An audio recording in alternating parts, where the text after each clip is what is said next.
Caribbean सागर के बीच एक परिवार अपनी यॉट पर छुट्टियां मना रहा होता है। माँ जूलिया तैरने के लिए पानी में कूद जाती है। आराम करते समय उसे कुछ अजीब महसूस होता है, लेकिन क्योंकि आसपास कुछ दिखाई नहीं देता, वह सोचती है कि शायद उसका भ्रम होगा। कुछ सेकंड बाद वही अजीब एहसास फिर होता है। इस बार भी कुछ नजर नहीं आता, लेकिन अब वह घबरा जाती है और यॉट की तरफ तैरना शुरू करती है। तभी अचानक कोई उसकी टांग खींचने लगता है और वह मदद के लिए जोर जोर से चिल्लाने लगती है। उसकी बेटी कैसी हेडफोन लगाकर म्यूजिक सुन रही होती है, इसलिए उसे कुछ सुनाई नहीं देता। पति टॉम और बेटा बेन मछली पकड़ने में व्यस्त होते हैं। जूलिया पानी के ऊपर टिकने की कोशिश करती है, लेकिन मुंह में पानी जाने की वजह से चिल्लाना मुश्किल हो जाता है। थोड़ी देर बाद टॉम को एहसास होता है कि काफी देर से उसने जूलिया को नहीं देखा। वह यॉट पर उसे ढूंढता है और फिर अपनी पत्नी को खतरे में देख लेता है। वह बच्चों को बुलाता है, यॉट को उस तरफ ले जाता है और पानी में कूद जाता है। जल्दी से जूलिया तक पहुंचकर उसे संभालता है और यॉट की ओर तैरता है। बच्चे दोनों को ऊपर खींच लेते हैं। परिवार जूलिया को संभालता है, लेकिन जूलिया खुद को समझाती है कि शायद लहरों की वजह से ऐसा हुआ होगा। रात को सब मिलकर बेन का जन्मदिन मनाते हैं। कैसी को उसके बॉयफ्रेंड का कॉल आता है, तो वह लैपटॉप लेकर बाहर चली जाती है। वीडियो कॉल में उसका बॉयफ्रेंड दिखाता है कि शहर के ऊपर बड़े बड़े काले बादल छा गए हैं। कॉल ग्लिच होकर फ्रीज हो जाती है।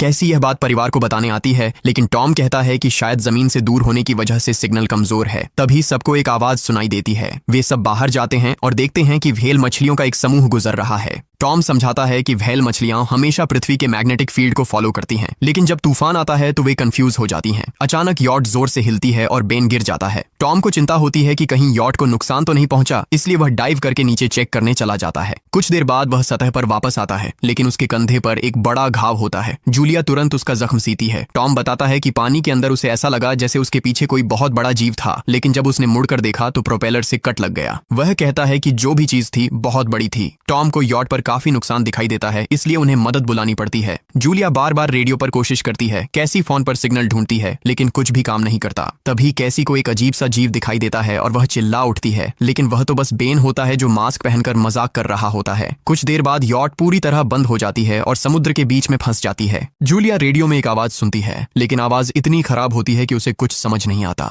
टॉम परिवार को बताता है कि उनके पास सिर्फ 4 दिन का खाना पानी बचा है और अब उन्हें किसी मछली पकड़ने वाली नाव का इंतजार करना होगा। अचानक रडार पर कुछ डिटेक्ट होता है और परिवार को एक अजीब सी आवाज सुनाई देती है। सब दौड़कर बाहर आते हैं और हैरानी से देखते हैं कि कई सारे उल्कापिंड जमीन पर गिर रहे हैं। जहां जहां उल्कापिंड गिरते हैं वहां बड़े धमाके होते हैं। एक उल्कापिंड पानी में उनके पास गिरता है तो टॉम तुरंत यॉट को चलाने की कोशिश करता है। इंजन मुश्किल से चलता है, लेकिन तभी एक और उल्कापिंड उस इलाके को हिट करता है। परिवार डर के मारे एक दूसरे को कसकर पकड़ लेता है। तभी टॉम को समझ आता है कि जो आग के गोले गिर रहे हैं वे उल्कापिंड नहीं बल्कि सैटेलाइट्स हैं। उसी वक्त बेन देखता है कि यॉट से धुआं निकल रहा है। टॉम चेक करता है और कंफर्म होता है कि इंजन खराब हो गया है। हवा तेज होने लगती है तो फैमिली यॉट के अंदर छुप जाती है, बिना ये नोटिस किए कि कंपास बहुत तेजी से घूम रहा है। यॉट जोर जोर से हिलने लगती है। बेन फिर से गिर जाता है और इस बार उसे चोट भी लग जाती है। लहरें तेजी से यॉट से टकरा रही होती हैं। टॉम स्ट्रगल करके बाहर जाता है और लाइफ जैकेट्स लेकर आता है। तभी पावर चली जाती है। टॉम तुरंत पावर बॉक्स का बटन प्रेस करता है और लाइट वापस आ जाती है। उस वक्त बेन नोटिस करता है कि जूलिया की नाक से खून बह रहा है। जूलिया को चक्कर आने लगते हैं,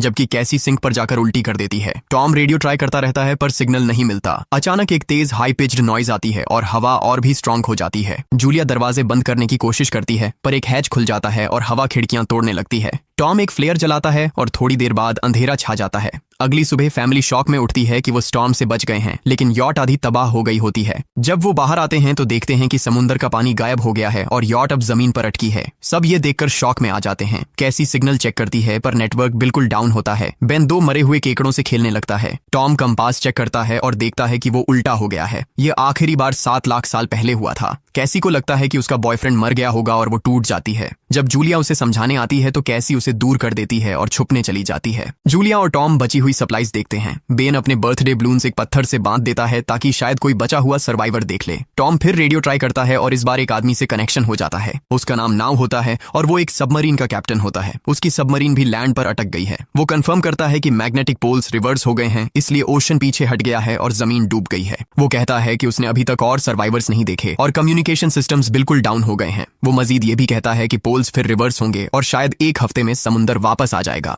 वो फैमिली को वार्न करता है कि जितना हो सके ऊंची जगह चढ़ जाओ, क्योंकि जब पानी वापस आएगा तो वो बहुत खतरनाक होगा। वो बोलता है उसका पार्टनर क्रैश में मारा गया और सबमरीन में बस 3 लोगों की ही जगह है। जूलिया और टॉम उससे कहते हैं कि प्लीज हमारे बच्चों को बचा लो। वो उन्हें अपने कोऑर्डिनेट्स दे देता है। टॉम कैलकुलेट करता है कि सबमरीन तक पहुंचने में 2-3 दिन लगेंगे। वो फैमिली से कहता है आज रात अच्छे से आराम कर लो, कल सुबह हम निकलेंगे। अगली सुबह फैमिली सामान पैक कर रही होती होती है तभी टॉम को पास में कुछ हिलता हुआ दिखता है। वो एक लंगड़ा आदमी होता है जिसके हाथ में हार्पून होती है और साथ में एक कुत्ता लगातार भौंक रहा होता है। टॉम उसके पास जाता है और उसे पानी की बोतल देता है, लेकिन वो आदमी कुछ ऐसी भाषा में बोलता है जो टॉम समझ नहीं पाता। पानी पीने के बाद वो अजनबी अचानक टॉम के सिर पर बोतल मारता है और चेहरे पर जोर का लात मार देता है। जूलिया डर के मारे भागती है, लेकिन तब तक देर हो चुकी होती है। वो आदमी टॉम के पेट में हार्पून घुसा चुका होता है। टॉम कुछ पल तक तड़पता है और फिर वो उसकी गर्दन भी काट देता है। फिर वो आदमी जूलिया के पीछे भागता है और उस पर हार्पून फेंकता है, जिससे उसके कंधे में चोट लग जाती है। जूलिया दर्द सहते हुए यॉट के अंदर भागती है और बच्चों को बोलती है कि छुप जाओ। वो दरवाजा लॉक कर देती है। कैसी और बेन सोफे के अंदर घुस जाते हैं। जूलिया उन्हें फ्लेयर गन पकड़ाती है और खुद एक चाकू लेकर बाथरूम में छुप जाती है। वो आदमी दरवाजे पर जोर जोर से धक्के मारता है और आखिर अंदर घुस ही जाता है। पहले वो थोड़ा खाना उठाता है और फिर यॉट में इधर उधर ढूंढने लगता है, फिर बाथरूम की तरफ जाता है, लेकिन जूलिया समझदारी से एक छोटे छेद से बाहर निकल जाती है। वो आदमी सोचता है कि जूलिया भाग गई, लेकिन जैसे ही वो धीरे से निकलने लगती है उसका कुत्ता उसे देख लेता है और भौंकने लगता है। कुत्ता उस पर झपटता है तो जूलिया चाकू से उसे मार देती है। कुत्ते की चीख सुनकर वो आदमी बाहर आता है और अपने कुत्ते की लाश देखकर आग बबूला हो जाता है। इस बीच जूलिया यॉट के दूसरे साइड से अंदर जाने की कोशिश करती है। वो ऊपर चढ़कर टूटी हुई खिड़की से अंदर घुसने लगती है, लेकिन वो आदमी पहले ही वहां पहुंच जाता है। वो उसे पकड़कर जोर से मुक्का मारता है, जिससे वो नीचे गिर जाती है। जूलिया फर्नीचर पकड़कर बचने की कोशिश करती है, लेकिन वो आदमी उसे लात मारकर दूर फेंक देता है। फिर वो उसकी कलाई पर पैर रख देता है ताकि वो चाकू छोड़ दे, और फिर उसके बाल पकड़कर उसका चेहरा जमीन पर दे मारता है और सोफे पर फेंक कर उसका गला दबाने लगता है। बच्चे ये सब कुछ देख रहे होते हैं। कैसी बाहर निकलकर फ्लेयर गन चलाती है जो सीधा उस आदमी को लगती है। वो जल उठता है और यॉट में आग फैलने लगती है। बच्चे तुरंत भाग जाते हैं, लेकिन जूलिया वापस आती है। वो उसे एक किक मारकर गिराती है, मैप और बैग उठाती है और वहां से भाग जाती है। बेन और कैसी अपने पापा के पास जाकर रोने लगते हैं। जूलिया भी उनके साथ बैठ जाती है और तीनों मिलकर आंसुओं के साथ टॉम को आखिरी अलविदा कहते हैं।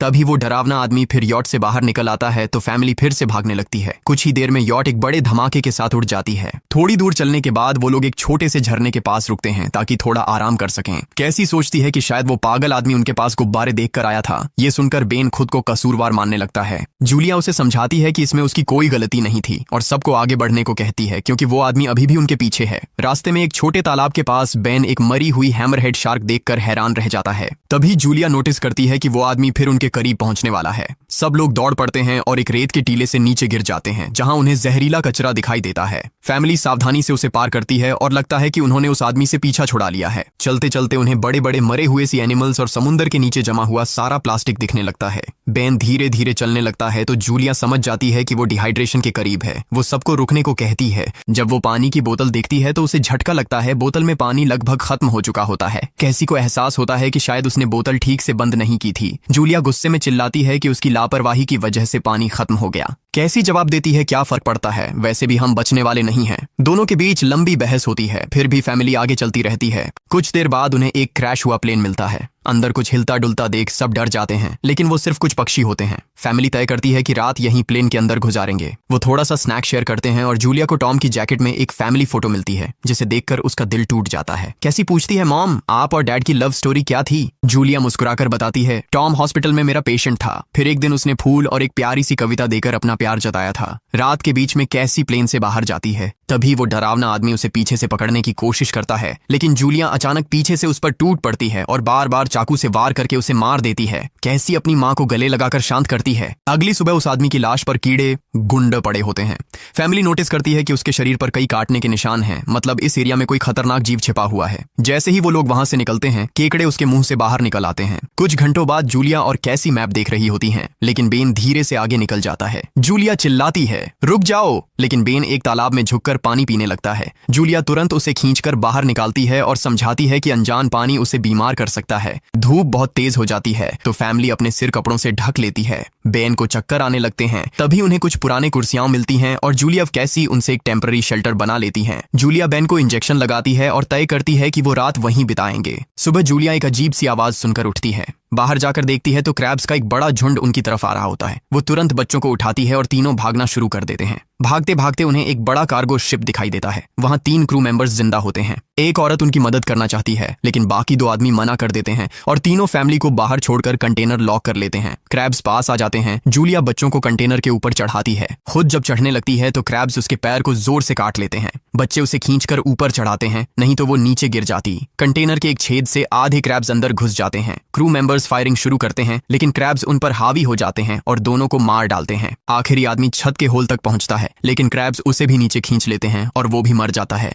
जूलिया अपने जख्म पर पट्टी बांधती है और बेहोश हो जाती है। कुछ देर बाद जब वो उठती है तो खुद को रेत के तूफान के बीच अकेली पाती है। वो घबराकर बच्चों को ढूंढने लगती है। एक मरी हुई औरत का हथियार उठाती है और जोर जोर से चिल्लाती है। कैसी उसकी आवाज सुनकर लौट आती है और बताती है कि वो और बेन मदद ढूंढने गए थे, लेकिन कोई नहीं मिला। फिर दोनों बेन से मिलते हैं, जिसे एक खुला कंटेनर मिलता है जहां वो तूफान खत्म होने तक रुक सकते हैं। जूलिया टॉम का लाइटर निकालती है और अपने जख्म को जलाकर बंद करती है, जो बेहद दर्दनाक होता है। तूफान थमने के बाद उन्हें एक और कंटेनर मिलता है जिसमें बहुत सारी पानी की बोतलें होती हैं। बॉडीज चेक करते वक्त उन्हें एक रेडियो और एक गन भी मिलती है। जूलिया नाव से संपर्क करती है और बताती है कि मैप खो गया है। इस पर नाव बताता है कि उन पर आर्थ्रोपॉड्स ने हमला किया था, वो अबिस के जीव हैं जो ऑक्सीजन की वजह से पूरी तरह पागल हो चुके हैं। अब नाव फैमिली को जल्दी करने को बोलता है, क्योंकि उसके इंस्ट्रूमेंट्स ने कैलकुलेट किया है कि समुद्र उम्मीद से ज्यादा जल्दी वापस आएगा और उनके पास सिर्फ कुछ घंटे बचे हैं। वो एक फ्लेयर शूट करता है और फैमिली उस दिशा में चलना शुरू करती है। लंबी वॉक के बाद फैमिली को एक टूटा हुआ टॉयलेट मिलता है जिसमें बेन पेशाब करता है। अब वो लोग आखिरकार सबमरीन को पास ही देख लेते हैं, लेकिन वहां पहुंचने के लिए उन्हें एक बड़ा चट्टानी रास्ता पार करना होगा। जैसे ही वो रास्ते से गुजरते हैं, दीवारें हिलने लगती हैं और पत्थर गिरने लगते हैं, जिससे एक भयानक रॉक स्लाइड हो जाता है। जूलिया तुरंत अपने बच्चों को साइड में धक्का देती है और खुद भी पीछे हट जाती है ताकि कुचली न जाए। अब एक पत्थर की दीवार उनके बीच आ गई है।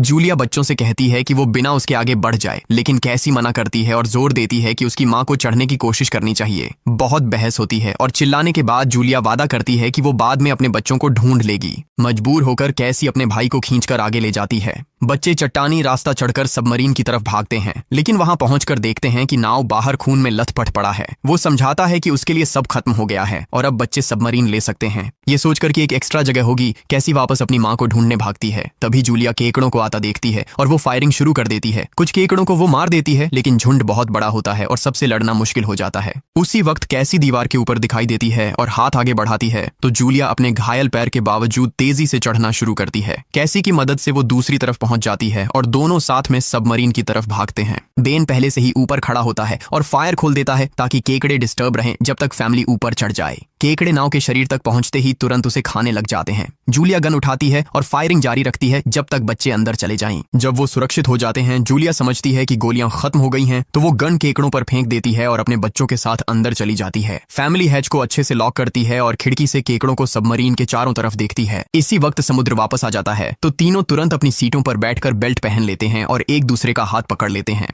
तेज लहरें सबमरीन को जोर जोर से इधर उधर फेंकना शुरू कर देती हैं, जिससे जूलिया को पूरी जर्नी के विजन दिखने लगते हैं और कैसी उल्टी कर देती है। जल्दी ही वो हाई पिच आवाज वापस आती है और फैमिली बेहोश हो जाती है। कुछ देर बाद जूलिया और बच्चे होश में आते हैं और खुद को जिंदा देखकर खुश होते हैं। वो हैच अनलॉक करके बाहर निकलते हैं और देखते हैं कि लहरों ने सबमरीन को एक तबाह शहर में गिरा दिया है। यानी अब जिंदा रहने और नया जीवन शुरू करने की उम्मीद है। और यहीं पर फिल्म खत्म होती है। चैनल को सब्सक्राइब करना न भूलें और बेल आइकन जरूर दबाएं ताकि आपको ऐसे ही मजेदार वीडियो मिलते रहें। देखने के लिए धन्यवाद।